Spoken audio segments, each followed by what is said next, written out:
The Concorde was not just an airplane, it was a symbol of human ambition, innovation, and the dream of conquering time. For more than 2 decades, this supersonic passenger jet captured the imagination of the world. Flying at over twice the speed of sound, it could cross the Atlantic in just over 3 hours, something no commercial aircraft has been able to match since. But despite its brilliance, the Concorde was retired in 2003, and the world has been left without supersonic passenger travel ever since.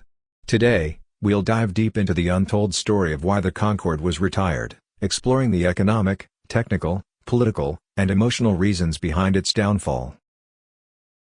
When Concorde first took flight in 1969 and entered service in 1976, it was hailed as a technological marvel. It could cruise at Mach 2, around 1,350 miles per hour, and fly at altitudes of 60,000 feet, so high that passengers could literally see the curvature of the Earth. Flying on Concorde was not just about getting somewhere faster, it was an exclusive experience. The jet became a status symbol, carrying celebrities, business magnates, and world leaders. For many, it represented the future of aviation. But while Concorde was iconic, the truth is that it was struggling almost from the very beginning. One of the biggest problems was economics. Concorde was incredibly expensive to build and operate. Each aircraft cost around $150 million in today's money, and only 20 were ever built, with just 14 entering commercial service. Compared to the hundreds of Boeing 747s or Airbus jets being sold, Concorde was a tiny niche product. Its 4 Rolls-Royce/Snecma Olympus 593 turbojet engines consumed massive amounts of fuel, making each flight disproportionately costly.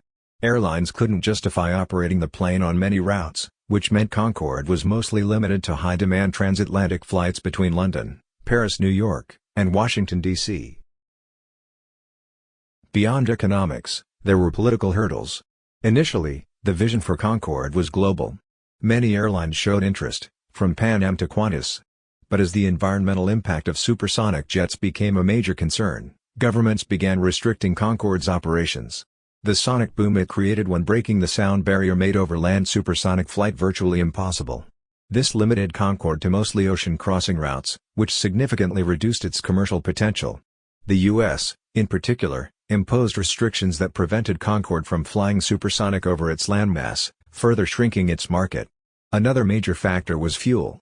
During the 1970s oil crisis, the price of jet fuel skyrocketed, and Concorde became even more expensive to operate.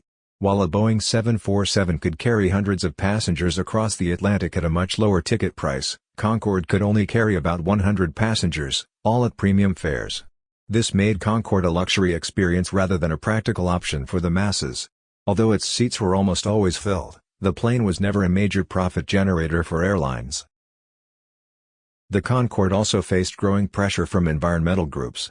Its engines were noisy, its sonic boom disruptive, and its fuel consumption far higher than subsonic planes. As the aviation industry moved towards efficiency and sustainability, Concorde looked increasingly out of place.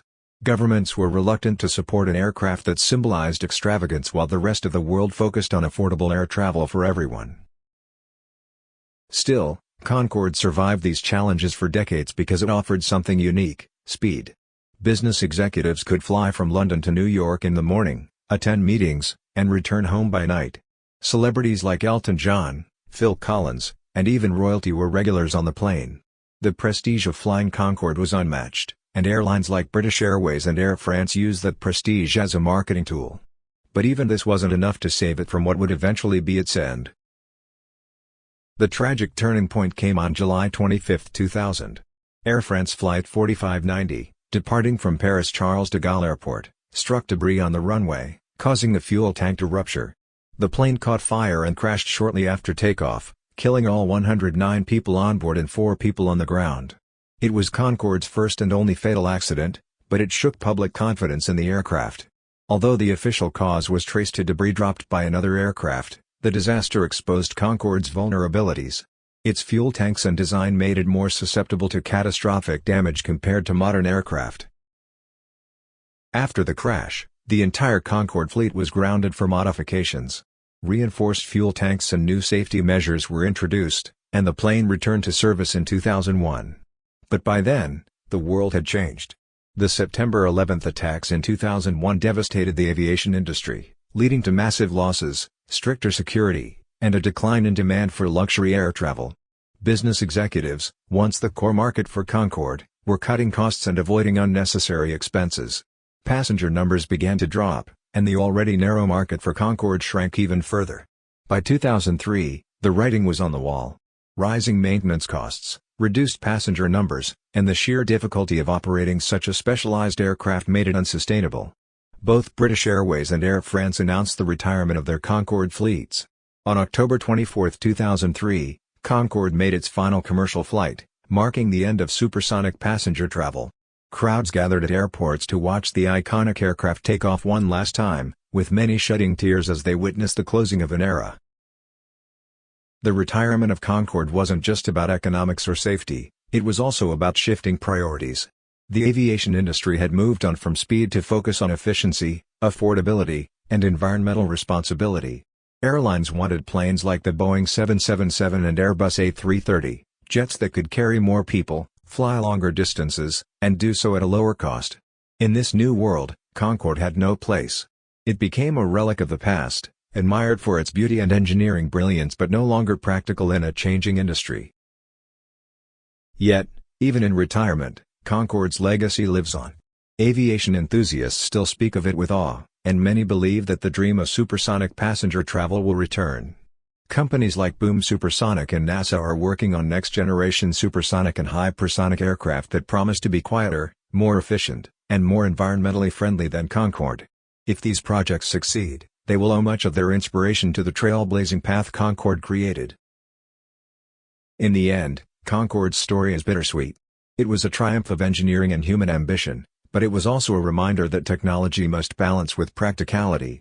The world wasn't ready to sustain supersonic travel on a large scale, but Concorde proved that it was possible. Its retirement marked the end of an era, but it also left behind a dream that one day, we might once again cross the Atlantic in just 3 hours.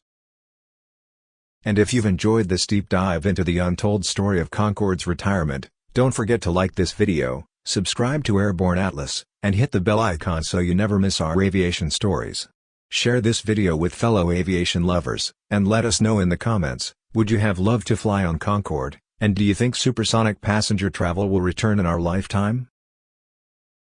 Because here at Airborne Atlas, we believe the skies still hold countless stories waiting to be told.